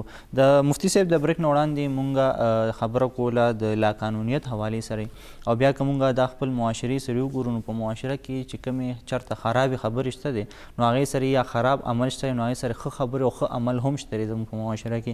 داسې نه چې ټول معاشره خرابه ده، ښه عمل پکې هم کېږي. که موږ وګورو د جرګې سیسټم ته چې دغه جرګه سیسټم دی په کلي کې په علاقه کې د یو دوو فریقینو ترمنځ مسلې راشي، جنګ جګړې راشي، د هغې سره چې کوم دی نو بیا موږ وګورو دغه جرګه سیسټم پکې اکټیو شي، دغه دواړو فریقینو ترمنځ سوله کوي. دغه جرګې ته چې کوم دی نو موږ په کم نظر ګورو دې عمل سره دې ته څومره ثواب میلاویږي او دې د دغه خطبه حجة الوداع په کم نکات باندې څومره عمل کوي. جی بالکل د اسلام چې کوم د خیر ښېګړې او د امن تعلیمات دي د هغې زموږ په معاشره کې ډېر زیات ضرورت دی او دا جرګه هم هغه ضرورت پوره کوي. جی اور یاد ساتئ جرګه په خپله نبي علیه الصلاة والسلام مبارک هم کړې ده. صحیح. نبي علیه الصلاة والسلام مبارک په زمانه کې بنو عمر بن عوف یو قبیله وه، هغې خپلو کې اختلاف رالو، قبیلې خپل خلک خپلو کې یو بل سره خفګان رالو، جنګ جګړه راله. نبي علیه الصلاة والسلام مبارک جمع هغه لږ وروستو کړله، دی مبارک جمع پرېښودله، دی مبارک لاړو او هغې قبیلې په منځ کې روغې دپاره. صحیح. اور صحابه کرام ته وفرمایل که زه جمع له رالمه نو زه به ورکړم، که نه دا بل صحابي دا به مخکې کې او دی به جمع ورکړي. نو نبي علیه الصلاة والسلام مبارک هغه وخت کې هغه جمع وروستو کړله او دی مبارک روغې دپاره لاړل. صحیح. نو نبي علیه الصلاة والسلام مبارک په خپله جرګه کړې ده، هغې مبارک په خپله تللې دي، خلکو په منځ کې روغه راوستې ده. یو صحابي و د هغه د خپل بیبي سره خبرې راغلی وې، خفګان راغلی و. نبي علیه الصلاة والسلام مبارک هغې بیبي ته د خاوند طرف نه دی مبارک چې دغه سفارش کړی چې خپل خاوند ساته، خپل تعلقات ټیک کا. نو نبي علیه الصلاة والسلام مبارک د صحابه کرام په منځ کې د خپل منونکو په منځ کې د اتفاق راوصل دپاره او جنګ جګړه ختمول دپاره دوی په خپله تللی دی. صحیح. هغې مبارک ځان ته نه دی راغوښتي چې تاسو دواړه دلته راشئ او زه به دلته کې تاسو له خبره وکړم، دلته کې به زه فیصله وکړم. دوی مبارک هلته ورغلي دي. صحیح. سره د دې نه چې د ټول مخلوقاتو سردار، ټول انسانیت او د آدم اسلام مبارک نه وخته آخري انسان پورې ټولو انسانانو سردار دی نبي علیه الصلاة والسلام مبارک، ټول انبیا کرامو سردار دی. دومره لوی مرتبې سره هغې مبارک د هغې کور ته ورغلي، د هغې قبیلې ته ورغلي دي، هلته کې والله هغه روغه کړې ده او نبي صلی الله علیه وسلم مبارک سفارش کړی دی د دوه صحابه کرام په منځ کې د پیسو لین دین و، هغې په منځ کې خفګان و. نو دوی مبارک هغه صحابي ته وفرمایل چې ته ورته څه پرېږده اور دغه بل صحابي ته وایي ته اوس والله هغه بقایا ورکړه. صحیح. نو چې کله لین دین کې خبره راشي، ښځه او خاوند په منځ کې خبره راشي یا وال ټکول چې ته خدای نه کړي خلکو په منځ کې راشي، نو دغه جرګه سیسټم دا هم د اسلامي تعلیمات دي. صحیح. دا هم د نبي علیه الصلاة والسلام بعد سنت دی. څوک چې دغه عمل کوي، دغه منډه تړه وخي، نو دی د نبي علیه الصلاة والسلام په طریقو باندې روان دی. د یو بعد د خوشحالۍ کار کوي. صحیح. څومره جرګې مشران پکې منځ کې خبره کوي او خلکو روغ راولي، نو دا د نبي علیه الصلاة والسلام بعد طریقه د هغې مبارک په دې باندې خوشحالېږي. صحیح. مفتي صاحب که مونږ وګورو څنګه مونږ د معاشرې خبره وکړه، په معاشره کې ښه خبرې هم وي، خرابې هم وي. دغه د جرګې سیسټم تاسو دومره فضیلت بیان کړو چې دا نبي کریم صلی الله علیه وسلم سنت دی. مونږ د هغې په سنتو باندې عمل کوو چې نبي کریم صلی الله علیه وسلم خپله دغه جرګې کړي او دا څیزونه راغلي.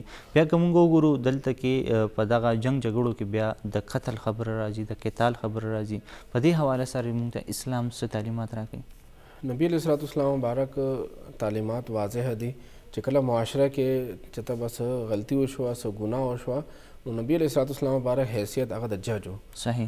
دی مبارک د قوم مشر هم و، هغې مبارک حکمران هم و، هغې مبارک د فوج مشر هم و، سپه سالار هم و، هغې مبارک یو جج هم و.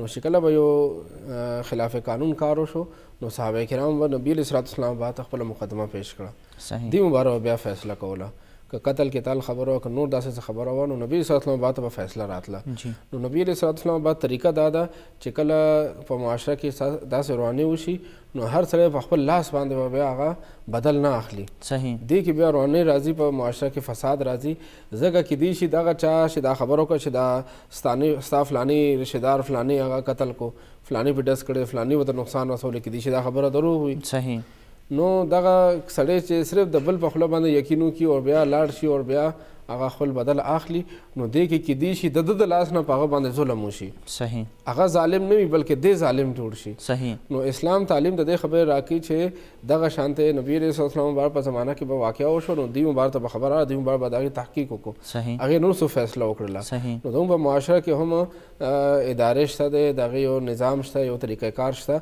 مونږ په هغې طریقه کار مطابق چې وچلیږو نو مونږ په دین باندې عمل وکړو که په خپل لاس باندې څوک دغه کار کوي نو کیدای شي دنه پکې کمې وشي زیاتې وشي نو د هغې کمې زیاتې هغه ذمهوار او د هغې تاوان بیا په ده باندې به هم راځي نو معاشره موږ ته اسلامي معاشره دا سبق راکوي چې موږ به د هر یو کار دپاره د هغې کوم طریقه کار مقرر دی جوړ دی هغې مطابق به عمل کوو نو هله به موږ بیا په دین باندې عمل کوو که موږ په خپل زړه خپل خواهشات او خپل تاو هغې باندې عمل کوو نو یاد ساتئ موږ په خپل نفس په خواهشاتو باندې عمل وکړو مونږ هغه چې کوم دننه دشمن ناست نفس او شیطان د هغې په خواهشاتو باندې عمل وکړو نبي علیه الصلاة والسلام به په طریقه باندې عمل ونه کړو نو ښه طریقه او اسلامي طریقه هغه دا ده چې د هر یو کار د هغې طریقه کار مطابق وشي کوم قانون دی هغې قانون باندې عمل وشي مفتي صاحب مونږ خو په دغه د خطبه حجت الوداع چې کوم نور نکات دي پای باندې به هم تفصیلي خبرې اترې کوو خو سردار محمد نیاز قادري صاحب موجود دی او ښکلی اواز وله خدای ورکړی نو غواړو به چې دوی راته یو نعت شریف وړاندې کړي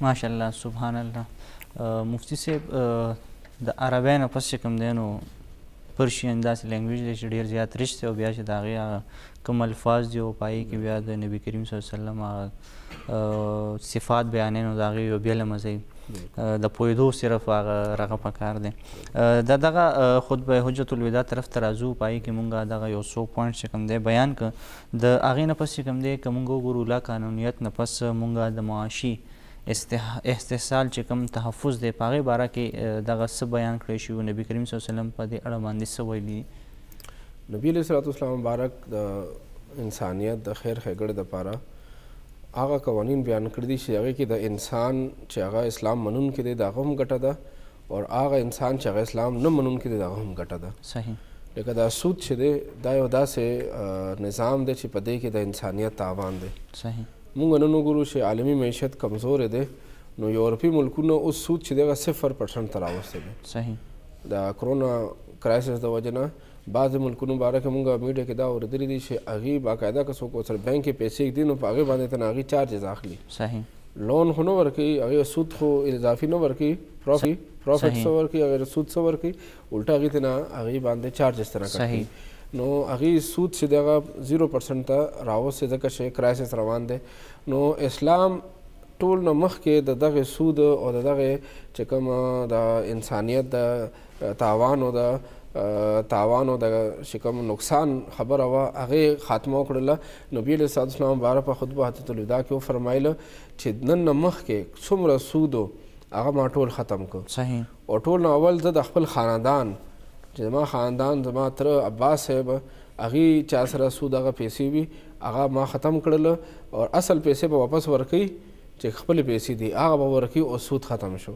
صحیح نو نبي علیه الصلاة والسلام به شروع د خپل خاندان نه وکړه خپل نږدې خلکو نه وکړله مقصد دا چې دا خلکو د ګټې او د نفع خبرې نه دي دې کې د انسانیت تاوان دی نبي علیه الصلاة والسلام مبارک هغه وخت کې هغې وفرمایل چې ما شروع د دې وکړله او قرآن پاک کې هم رب ذوالجلال وفرمایل چې دغه سود چې دی د الله او د الله رسول سره جنګ دی صحیح نو دې سود کې د مجبور سړي د مجبورۍ نه غلط فایده اخیستلي ټیک هغې مجبورۍ نه خلک چې دا غلطه فایده اخلي هغه سړی مجبوره دی هغه ته پیسو ضرورت دی نو اسلام موږ ته دا تعلیم راکوي چې هغه سره مدد وکړه زکات په تور باندې ورسره مدد وکړه، صدقه او خیرات په تور باندې مدد وکړه. که زکات او صدقه نشي ورکولی هغه تا بل چاله ورکړي دي نو قرض حسنه ولا ورکړه.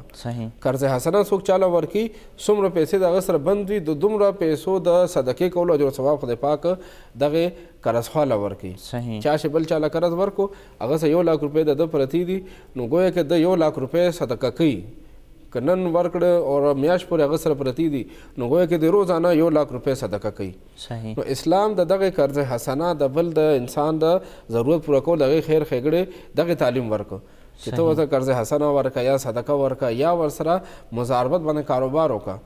دا پیسې ولا ورکړه هغه به منډه تړه وکړي کاروبار کې پیسې ګټي تا ته به هم خپله نفع ورکړي او ځان ته به خپلې پیسې پاتې کوي. نو اسلام د دغه معاشي نظام کې چې کوم نقصان او کوم تاوان او سود په ذریعه باندې اسلام هغه معاشي نظام ختم کو چې کوم جاهلیت نه راروانو چې یو سړی به سود واغستو او د هغې نسل به بیا هغه سود نشو خلاصولی. پلار به دنیا نه لاړو هغه به خپل ژوند کې نشو خلاصولی او هغه سود به هره میاشت دی هغه به سوا کېدو بچي به هم په هغې کې ګیرو هغه بچو به هم د پلار هغه سود نشو خلاصولی.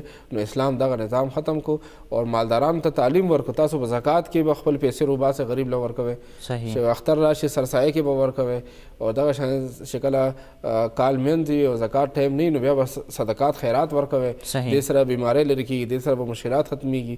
نو مالدار سړي ته دا سبق ورکړه چې ته د غریب مدد مرسته کوه چې دې سره به ستا بیمارۍ مشکلات ختمیږي او د غریب چې دغه طریقې باندې هغه مدد هغه لاره خدای پاک برابر کړه اسلام برابر کړه. صحیح. مفتی صاحب تاسو د زکات خبر وکړه ویلی کېږي چې که چېرې ټول مسلمانان زکات ورکړي مومن کسان زکات ورکړي او وګورو نو زموږ معاشره کې به غریب پاتې نه شي غریبانو ته به خپل حقونه او دغه څیزونه میلاویږي. دې نه پس که موږ وګورو نو بیا د وراثت حق دی په زموږ نننۍ معاشرې سره موږ ګورو د وراثت ډېرې زیاتې مسلې دي په دغه زموږ په معاشره کې.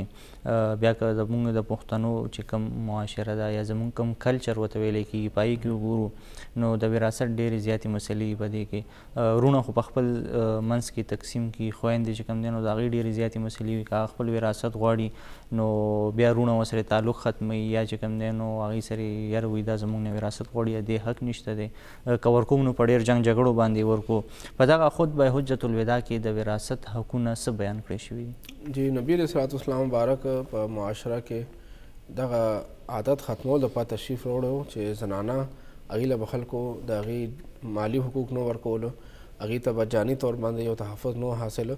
نبی علیه الصلاة والسلام به تشریف دې دپاره راوړی چې دغه حقدار ته هغې حق ورکړي شي. دې مبارک وراثت په باره کې وفرمایل چې وراثت کې د هر سړي حصه مقرره ده هر حقدار ته به د هغې حق ورکوئ. نو په دې کې زنانه هم شته قرآن پاک کې رب ذوالجلال د هغې وراثت هغه قانون بیان کړی دی وراثت هغه برخې بیان کړي دي دا یاد ساتئ رب ذوالجلال په خپله قرآن کې بیان کړي دي. څنګه مونځ فرض دی دغه شانتې مور له خور له لور له برخه ورکول دا هم فرض دي. د فرضیت کې فرق نشته. نو موږ مونځ له خو ډېر اهمیت ورکو خو هلته کې چې کله برخې خبره شي نو بیا کوشش کوو چې خور له لور له مور له زنانو له هغې هغه برخه ورنکړو څه طریقې ورته وګورو چې هغه موږ ته معاف کړي یا موږ ته پرېږدي. نو یاد ساتئ چې اسلام راغلی دې دپاره دی چې په معاشره کې د اسلام نه مخکې به زنانو ته د هغې مالي حقوق هغې جاني حقوق نه ورکړل کېدل. نن هم چې 1400 کاله تېر شو نبي علیه الصلاة والسلام به دنیا نه پرده کړې ده نو هغه عادتونه موږ کې بعضې بیا را پیدا کېږي جاهلیت والا چې اسلام راغلی دې دپاره چې زنانو له حق ورکو او موږ حق نه ورکو دا ګڼو دا سوچ کو چې موږ په اسلام باندې عمل کو دا اسلام نه دی. اسلام دغه دی چې موږ زنانو له هغې پوره حق ورکو. موږ ته ډېر فتوې او ډېرې مسلې جرګې موږ په دې باندې کو چې هغه د خور د ښځې او د مور برخې دپاره کسان کوشش کوي او جرګې کوي هغه کسان چې د هغې له د هغې هغه برخه نه ورکوي. یاد ساتئ د دنیا دغه مال دنیا دغه دولت دنیا دغه ځمکې دا به دنیا کې پاتې کېږي. څوک هم دنیا نه دغه ځمکه دغه مال دولت کبه ته ځان سره نه وړي ټول دلته پاتې کېږي. نو د بل او بیا دغه مال به بچو ته پاتې کېږي. دغه سړی خو دنیا نه لاړو نو بچې به مزي کوي او دغه سړی به قبر کې دغه حساب کتاب ورکوي. نو خپل غاړه په دې دنیا کې سپکول پکار دي څومره حق د خور جوړېږي څومره حق د مور څومره د لور جوړېږي هغې له هغه پوره حق ورکول پکار دي. که دغه حق ورنکو یاد ساتئ دغه مونځ روژه حج زکات په قبر کې په آخرت کې دغه میراث حق نه ورکول په وجه باندې دغه مونځونه انسان نشي خلاصولی.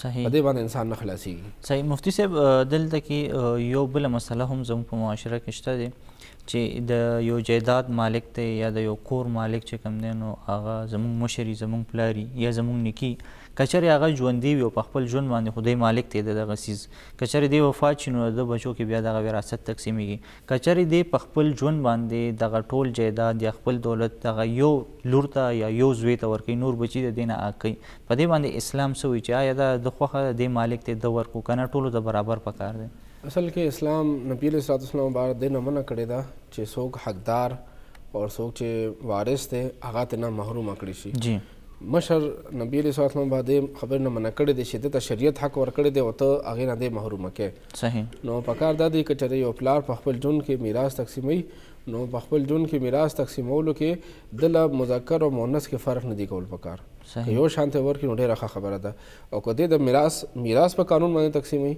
چې کوم د مرګ نه وروسته به میراث هغه شریعت قانون بیان کړی که هغې مطابق تقسیموي نو هغې کې بیا د میراث قانون کې بیا د لور دپاره نیمه برخه ده او د زوی دپاره هغه پوره برخه ده مذکر ته به 2 ملاویږي مؤنث ته به 1 ملاویږي بعضو خلکو په ذهن کې راځي چې مذکر له 2 ورکړی شوي دي مؤنث له 1 ورکړی شوي دي یاد ساته اسلام چې دی په مذکر باندې ذمهوارۍ پابندۍ ډېرې ایښي دي صحیح که مؤنث له اسلام برخه ورکړې ده نو بل طرف ته برخه د مؤنث چې ده هغه ډېر زیاته ده صحیح لکه لور دپاره په قرآن کې رب ذوالجلال نیمه برخه ورکړې ده خو نیمه برخه زوی دپاره نه ده بیان شوې صحیح ټول حقوق چې د چا په قرآن او حدیث کې برخې بیان شوي دي هغه 12 کسان دي صحیح چې د هغې دپاره برخه مقرره ده دوی به دومره ورکوي په هغې کې 8 زنانه دي او 4 نارینه دي صرف صحیح اسلام زنانو له ډېر مختلف طرفونو نه برخه ورکړې ده صحیح او اسلام دا کوم قانون دی دا رب ذوالجلال په خپله بیان کړی په دې کې زنانو سره ظلم زیاتې نه دی شوی چې ظلم زیاتې نه دی شوی نارینه له زیاته هم ورکړې ده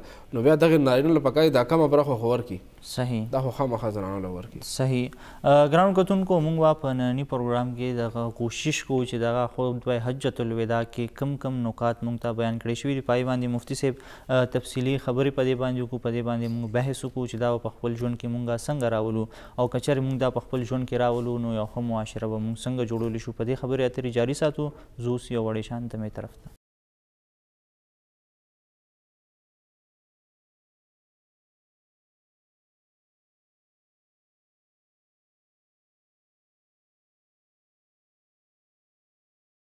ګرانو کتونکو پروګرام کې یو ځل بیا هرکلی نن پروګرام کې مونږ خبره کوو زموږ نن موضوع ده خطبه حجة الوداع چې نبي کریم صلی الله علیه وسلم مونږ ته په آخري خطبه کې څه پیغام راکړو او د پوره ژوند تیرولو یو نچوړ یې راکړو چې په دغه خطبه حجة الوداع کې مونږ ته بیان کړی شوی دی چې تاسو په خپل زندګۍ کې په دې باندې عمل وکړئ یو ښه معاشره هم جوړیږي د دې نه او مونږ یو ښه ژوند هم تیرولی شي ستاسو هم که په دې اړه باندې څه پوښتنې نو تاسو مونږ ته لایف کال کولی شئ مفتي صاحب مونږ سره پروګرام کې موجود دی تاسو ته به د هغه سوالونو جوابونه درکوي مفتي صاحب د بریک نه وړاندې خو مونږ چې کوم دی نو معاشي استحصال په اړه باندې خبرې وکړي خو مونږ که بل طرف ته وګورو د نسب تحفظ چې کوم دی د یو نومولود ماشوم دپاره یا چې کوم دی نو د دغه خلکو دپاره د دغه نسب تحفظ څه بیان کړی شوی او نبي کریم صلی الله علیه وسلم په آخري خطبه کې په دې حواله څه ویلي جی نبی علیه الصلاۃ والسلام مبارک چې کله دنیا ته تشریف راوړلو نو د انسان پیدایش انسان دنیا ته راتګ او بیا دغه ته یو خاندان یو نامه ورکول د پلار طرف نه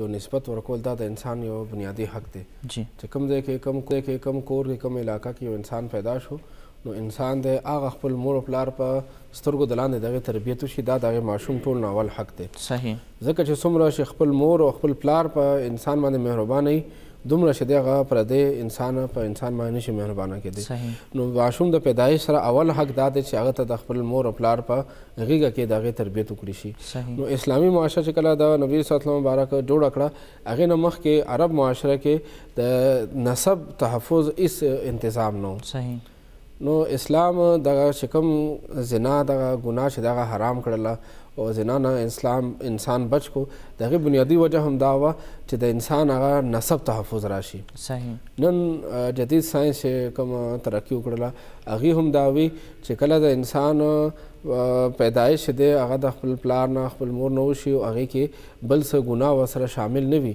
نو د هغې ډي ان اے هغه صفا سوتره وي دغه انسان د بیمارو نه بچ وي نو جدید ساينس نن 1400 کال وروسته د نبی علیه الصلوۃ والسلام به هغه قانون ثابت کړلو چې کوم انسان هغه په پاکیزه ژوند تیری د خپل جسمانی تعلق صرف خپل بیبي سره ساتي د هغې چې کوم اولاد کیږي نو هغه اولاد چې د هغه صحتمند وي صحیح او کوم ځای کې ګناهونه راځي غلط کارونه راځي نو هلته کې بیا هغه انسان ته هم نقصان وي نو د نسب تحفظ دپاره اسلام دا زنا دا ګناه دا حرامه کړه صحیح او د هغې دپاره سختترین سزا مقرر کړې دې دپاره ده چې دې سره د راتلونکي د ماشوم ته نقصان ورسېدو ټیک او هغه یو انسان چې دی هغه به یو خاندان جوړېږي نه به معاشره جوړېږي او د یو انسان ته نقصان رسول ته قرآن چې دی هغه انسانیت ته نقصان رسول ویلي دي نو د نسب تحفظ ځکه هم ضروري دی چې دغه نسب چې دا د دنیا د راتلونکي د ماشوم ټول ناول حق دی چې دې چې د چا نه پیدا دی د هغې سره د هغې نسبت وشي که هغه مور ده که هغه پلار دی او بعضې خلک نن سبا زموږ په معاشره کې یو غلط عادت شروع شوی دی چې هغې سید نه وي اور ځان باندې چې د هغه نوم چې د هغه ساداتو استعمالي صحیح نو دې نه هم نبي علیه الصلوۃ والسلام باره سخت الفاظو باندې منع کړې ده چې کوم انسان د کوم قبیلې نه وي هغې قبیلې ته به ځان نه منسوب کړي صحیح نو بعضې خلک د کلي علاقه معاشره کې د عزت د حصول دپاره خلکو په سترګو کې درناوی حصول دپاره چې د هغه ځان ته د بل قوم د بل قبیلې نسبت کړي دا غلطه خبره ده اسلام دې خبرې تعلیم راکوي چې انسان چې کوم خاندان کې کوم کورنۍ کې پیدا دی هغې کورنۍ او هغې قبیلې د تعارف دپاره به خپل ځان هغې خلکو ته منسوب کړي نور خلکو ته به ځان نه منسوب صحیح هغه مخکې پوینټ کې مونږ وویل چې قبیلو کې دې دپاره تقسیم کړی شوي دي چې هغې شناخت وشي قبیلې خو ټول یو شان دي چې کوم دی انسانان ټول یو شان دي نو بیا دغه فرق چې کوم دی نو خو په پیله نه ختم شو چې تاسو دې قبیلې زه دې بلې قبیلې سره ځان چې کوم دی منسوب کول د عزت دپاره دغه قبیلې ته په معاشره کې د عزت نظر سره کتلی کېږي نو زه یاره ځان د دې نو اخو د سټارټ نه چې کوم دی ختم شو بیا نو دلته کې هم دغه راځي چې یاره مونږه دغه نسب چې کوم زمونږ دی نو دا د یو قبیلې پهچان دپاره وشي هغې دپاره دیو نشي چې د عزت او درغه لپاره ځکه چې ټول خو یو دي د دې نه پس مفتي صاحب که مونږ وګورو د قرض وصولۍ حقوق هم بیان کړی شوي دي چې د قرض وصولي یا د قرض واپسي به څنګه کېږي په دې حواله باندې تاسو وایي جی اسلام یو پوره جامع معاشره هغه خلکو له ورکړې ده په هغې کې خامخا انسان لین دین کې د انسان خلکو سره مرګرو سره خپل خپلوانو سره لین دین راځي نو په هغې کې چې کله کوم یو انسان قرض ورکړي نو ده د بل سره ښېګړه وکړله او بیا هغه سړی چې کله صاحب حیثیت سو هغې په لاس کې پیسې راغلې هغه قرض واپس کولی شي نو اسلام دغه تعلیم راکړی نبي علیه الصلوۃ والسلام به خطبه حجة الوداع کې دا تعلیم ورکړی چې قرض به فوراً واپس کوئ او بیا بل حدیث پاک کې نبي علیه الصلوۃ والسلام به فرمایي مثل الغني ظلم مالدار سړی چې کله قرض نه واپس کوي پیسې وي او دې پیسې نه واپس کوي نو دا پیسې نه واپس کول د وجې نه دی ظالم وګرځېدو دا ظالم دی ظلم کوي په خپل ځان باندې هم د هغه انسان باندې هم هغه خو د سره ښېګړه کړې وه چې دله پیسې ورکړلې او دله هم پکار دی چې د سره ښېګړه وکړي پیسې په وخت باندې واپس کړي قرض هغه اصل بده خبره نه ده خو یاد ساتئ بیا قرض په وخت باندې نه واپس کول دا بده خبره ده نو قرض مجبورۍ په وخت کې هغه اصل پکار دی او بیا چې کله انسان وس توفیق برابر شي وس کېږي نو بیا فوراً واپس کول پکار دی صحیح مفتي صاحب د ملکیت څه حقوق بیان کړی شوي دي جی اسلام څنګه چې موږ دنیا کې پاتې کېږو خامخا زموږ په لاس کې زموږ په استعمال کې ډېر اشیا راځي نو چې کله انسان د پیسو باندې یو څیز واخلي یا د هغه د پلار طرف نه یو څیز پاتې شي نو اسلام هغې انسان ته په هغې څیز باندې د ملکیت حقوق ورکړي دي هر یو څیز د هغې مالک الله جل شانو دی الله جل شانو بیا دنیا کې انسان چې دی هغې له په دنیا کې د دغې اشیاو باندې ملکیت ورکړی دا د رب ذوالجلال طرف نه دی انسان کوم یو څیز په پیسو باندې واخلي که هغه نارینه ده او که زنانه ده هغه څیز د هغې ملکیت وګرځېدو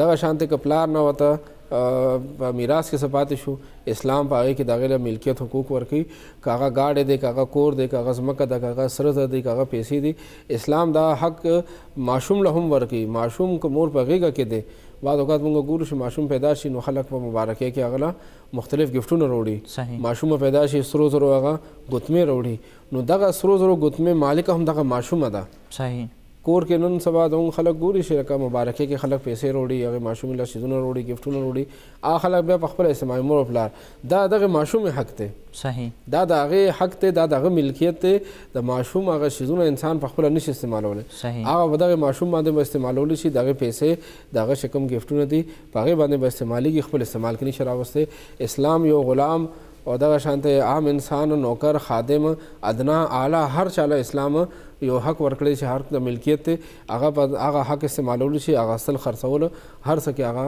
دا حق استعمالول شي. اسلام چې دی د خپل حکمران له هم حق ورکړی دی او رعایا او ماتحت افراد له هم ورکړی دی. دې کې دا فرق نشته چې دا غریب دی نو دنه زه په زوره باندې دغه کور واخلم په زوره باندې دکان واخلم. اسلام تعلیمات ډېر واضح دي که یو سړی کور خرڅي دکان خرڅي نو د کور سره کوم ګاونډي دی هغه حق دی په دغه ګاونډي سره چې اول د دغه کور واخلي اول د ګاونډي پټې واخلي اول د ګاونډي چې دغه کور واخلي ګاونډي دکان واخلي که هغه نه اخلي نو دغه حق ملکیت بیا بل سړی اخیستی شي. نو اسلام چې د خپل منونکو ته په معاشره کې د یو ښایسته ژوند تېرول دپاره دغه ټول ملکیت دغه حقوق ورکړي دي نو چې کله موږ په دې باندې عمل وکړو نو په معاشره به یو ښایسته معاشره جوړه شي. صحیح. مفتی صاحب دغه که موږ وګورو نو خطبه حجة الوداع کې چې کوم دی نو مختلف پوینټونه موږ سټارټ نه چې کوم دی روان یو ذکر کوو په دې کې چې کوم دی موږ ته د مختلف ژوند تېرولو مختلف اړخونه ښودلی شوي دي په دې باندې به خبرې اترې کوو او د خاوند او د زنانه حوالې سره چې کوم د خاوند او د کم حقونه بیان کړی شوي دي د څه هدایت شوي په دې به هم خبرې اترې کوو. ګرانو کتونکو زموږ دا بحث به جاري وي. اوس یو وړې شان د مې طرف ته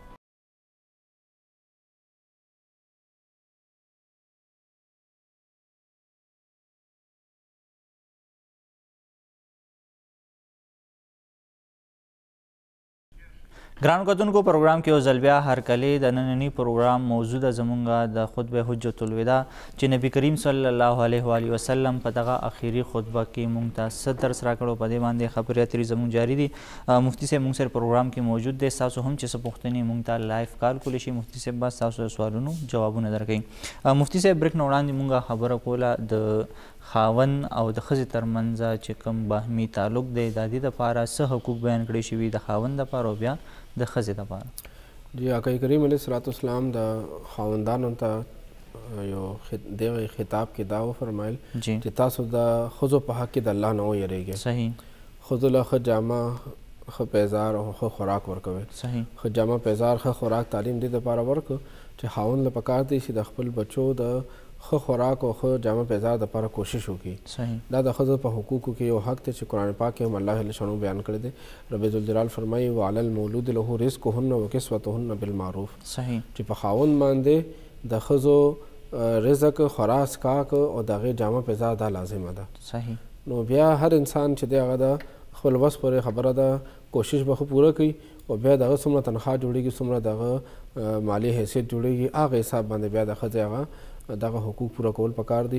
نن زموږ په معاشره کې دې خبرې ډېر سخت ضرورت دی چې خاوند د ښځې نه د خپل حقوق مطالبه خو کوي چې زما دغه خدمت کوه دغه کار کوه دغه کار کوه خو چې خبره د ښځې د حقوق راشي نو هغه دی کې بیا ډېر خاوندان چې دغه به پاتې راځي او ډېر کم خلک به وي چې هغوی به د ښځو پوره حقوق ادا کوي. نو نبي علیه الصلاة والسلام مبارک ښځو ته د زما په علم کې داسې نه دی راغلی چې ښځو ته دا فرمایي تاسو خاوندانو دغه کوئ دې خطبة حجة الوداع کې بلکې خاوندان ته وایي چې تاسو د ښځو په حق کې د الله نه ویریږئ ځکه چې د ښځې اکثر د خاوند حقوق ادا کوي. هغه ډېر کمې ښځې به وي چې هغه د خاوند به حقوق نه ادا کوي د خاوند خیال به نه ساتي خو خاوندانو کې ډېر عادت داسې شته چې هغوی د ښځو حقوق نه ادا کوي. نو ځکه نبي صلی الله علیه وسلم خاوندان ته بار بار تاکید وکړو چې د الله نه ویریږئ تاسو د الله په نوم باندې ځان دپاره دغه بیبیانې ښځې ګرځولي دي دغه ښځې ځان ته زوجه او ښځه ګرځولې ده د دې خیال وساتئ الله نه ویریږئ تاسو نه به د دې حساب کتاب کیږي. صحیح. مفتی صاحب سردار محمد نیاز قادری صاحب موجود دی د دې نه به دریم نعت شریف هم ورو ډېر ښکلی اواز دی یو نعت شریف راته وړاندې کړي. جی ډیره شکریه ماشاءالله سبحان الله ډیر ښکلی نعت شریف تاسو موږ ته وړاندې کړو. ستاسو ډیره زیاته مننه پروګرام کې د شرکت کولو. مفتي صاحب ستاسو هم ډیره زیاته شکریه چې تاسو موږ ته دومره ښه ټایم راکړو دومره ښکلی ډسکشنونه شو یقینا چې زموږ کتونکو به ترېنه ډیره فایده اخیستې. ستاسو هم ډیره زیاته مننه. ګرانو کتونکو دا و زموږ د نن ورځې پروګرام چې زموږ دغه موضوعي بحث وه چې په خطبه حجة الوداع باندې موږ خبرې وکړو کوشش موږ یې وکړو چې دغه کم پوینټس دي پای باندې خبرې اترې وکړو یقینا چې څه پوینټس د هغې نه پاتې شوي دي کوشش وکړو چې بیا په دغه څیز باندې زموږ خبرې اترې وکړو په دې باندې بحث وکړو خو سمپل دا ده چې دغه د اسلام کوم منشور موږ ته وړاندې کړی شوی دی که چېرې دا موږ په خپل ژوند کې راولو او دغه خپل کو نو زموږ ډېر زیات معاشره کې دغه خامې چې کوم دي هغه لرې کېدی شي. اوس اجازت غواړو د الله په امان.